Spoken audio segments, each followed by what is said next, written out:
Skin care বলেন, hair care বলেন, colour cosmetics বলেন, সবকিছু এক ছাদের নিচে পাওয়া যাচ্ছে এবং প্রাইসের জায়গা থেকে খুবই অ্যাফোর্ডেবল। তো স্টুডেন্টস থেকে শুরু করে আরো সবাই এটাকে অ্যাফোর্ড করতে পারছে, এটা ভালো লাগার একটা বিষয়।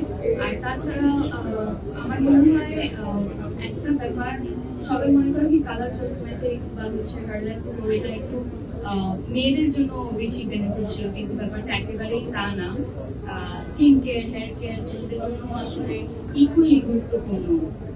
তো এই যে এতগুলো ভাইয়াদেরকে দেখতে পাচ্ছি, আপনারা ক্যামেরার পিছনে আছেন, আপনাদেরও যত্নের একটা বিষয় আছে। আপনারাও গিয়ে নিজেরাই প্রশ্ন করছিলেন যে কলেজ নিয়ে, তো আপনারা নিজেরাই ইউজার হয়ে আসলে দেখতে পারবেন কলেজে কেমন। তো সেটা নিয়ে কোনো সন্দেহ নেই। আর আজকে এখানে আসার জন্য অনেক অনেক ধন্যবাদ। হার্ডলাইন খুবই ভালো করছে এবং যেভাবে ছড়িয়ে যাচ্ছে এটা আসলে প্রশংসা করার মতো। আই হোপ সামনে আরো অনেক বড় বড় স্টোর এবং আরো এমন এমন জায়গা দেখবো হয়তো বা যেখানে কেউ কল্পনা করে নাই। তো হার্ডলাইনকে অনেক অনেক অনেক ধন্যবাদ।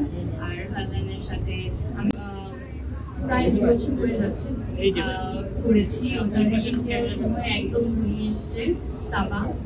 সাবার ব্যাপারে আপনারা জানেন, ওয়ার্ল্ডের টপ 5 ফেস্টিভ্যালসের মধ্যে যদি আমি বলি, টরন্টো ইন্টারন্যাশনাল ফিল্ম ফেস্টিভ্যাল পড়ে, সেখানে এটার ওয়ার্ল্ড প্রিমিয়ার হয়েছিল এবং তারপরে বুসান, বেঙ্গালুরু, আরো বিভিন্ন সুইডেনে, আমেরিকাতে, ডালাসে লাস্ট উইকে, তো অনেক জায়গায় আসলে এটা সিলেকশন হয়েছে। সামনে অস্ট্রেলিয়াতে যাচ্ছে।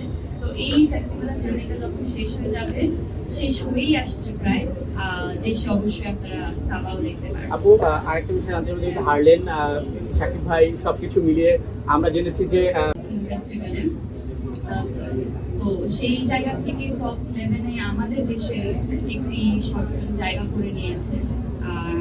এটা আমার জন্য মানে আমি তো অবশ্যই অনেক অনেক খুশি। আমার মনে হয় এই অর্জনটা আমাদের সবার। পরবর্তী কাজের আপডেট কি? প্রিয় মালতী দিয়ে তো দর্শকদের হৃদয় জয় করেছেন, দর্শক কাছে বড় পর্দায় আবারও কবে